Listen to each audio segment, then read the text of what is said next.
Welcome back to the channel.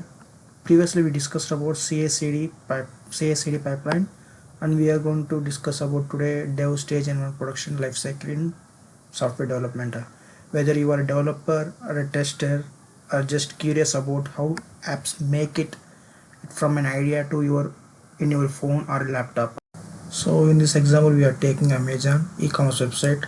So the client has a requirement to change the background color of this particular application. So there is a ticketing Jira tool. So the tickets are also added into the project management tool such as Jira. So your company might use a different tools such as Azure DevOps or Trello. So but all the tickets are added into the project management tool such as Jira. So which then are picked by developers, and so the developers are going to pick up the tickets that are assigned to them and start writing the code related. For then the developer will write a code, build a code, and they will locally test, and it will deploy the application in their local machine. If everything works out properly, then they will push the code into the central repository called GitHub or Git version control system. Maybe some are using maybe GitHub or GitLab or Bitbucket, anything you want you to use. So developers will push this code from their local machine to GitHub using Git. So on GitHub you have so different kind of branches. One is main branch, another one is a master branch. So if you want to, usually it is not recommended to post the code directly to the main branch, so we will instead create a future branch. So developers are requested to create a future branch depending on what feature or bug they are working on. So they will create a future branch. So the DevOps teams will create a future branch according to the developers. So instead of pushing the code into the main branch directly, they will push the code into the future branch. Then they will test that future branch properly. If they works out, then they will create a merge request, which will go ahead and then merge this with the code from the future branch to the main branch. You will be creating a pull request or the merge request. So request will be reviewed by the senior DevOps engineer or a developer before it is merged into the main branch, because on the main branch we usually have a CI/CD setup book actions. So it will build the application, or it will deploy the application, or it will test the application. The main branch, this will trigger the CI/CD pipeline in GitHub actions or webhook actions, and that will be go ahead to build your code or test it or deploy it. It will either on Kubernetes cluster. Let's say in our example we are taking a AWS. This is the process followed whenever you want to push your code to production. So the developer will write a code according to that, and the developer will create a future branch. Then it will merge into the main branch, which will go ahead and trigger the pipelines, and the pipeline will build and test and deploy the application on AWS environment. Although this is not the best practice, when you are deploying the critical application, you should have different environments like dev environment, staging environment, and production environment.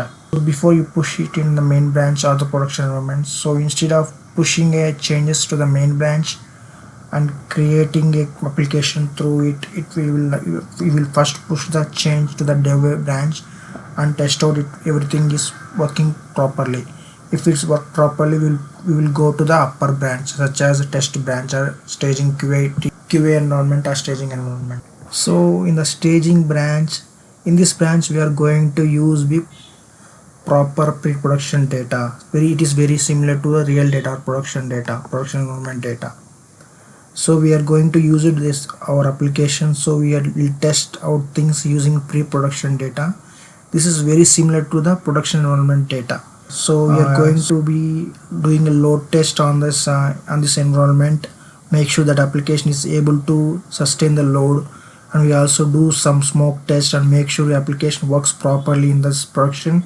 If everything works perfectly, we will merge the request into the production environment. So we'll merge the code into the production. So the final application will be here. It will available to the end users. This is the process companies follows to deploy their application into the production. So they start by writing the code into the future branch. Then they will merge to the dev branch, test if everything is working properly. It works properly. Then they will merge that branch into staging branches. Check if they pre-prod data, smoke test, integration test, load test, everything make sure that the production is going to have no problems. Once that is done, they will push the application to the production. Then the production is going to deploy your application, which is going to be used by the end users. So the end users are going to consume this application, which is going to be used by the end user after it's deployed in the production. Now once the application is deployed properly, we are also going to make sure that the application runs properly and by continuously monitoring. So the application is deployed into the production environment. There is a support team. They will continuously monitor the application if everything works properly or not. So let's say example, the application has deployed into the production after 3 days. The is not responding properly. So the customers are not able to access their credentials, and the application is not able to connection. It will affect their application. So they will report this issue into the application, so that client will send the ticket into the Jira. So process it will pick by the developers. Again, they will work on that. They will check in the local environment if the code again. They will fix the code issues, and again they will check in the locally test. Again they will push the code into version control system in the GitHub. So this will be the life cycle of this. So we will summarize the today's topic into production environment life cycle. It is very crucial for delivering the high quality software to the users. So in the development, it is where we build the features, such as the development team write a code functionalities like browsing products and adding items to the cart and checkouts. In the staging, where we test the application. In the production, where the app meets the real world users. So each phase plays a vital role. Without a proper testing in staging, we risk deploying broken features. Without a strong production environment, we risk your poor users experiences and loss of trust. So each step in the process ensures software is both functional and reliable. I hope this breakdown helps you understand the dev stage production lifecycle environment a bit better, especially in real-time scenario like we building an e-commerce Amazon website, taking an example. So if you found this helpful, make sure like, share and subscribe, and hit the bell button for more tech insights. Have any questions or suggestions for future videos? Drop them in the comment section below. Thanks for watching. I will see you in the next time. Bye.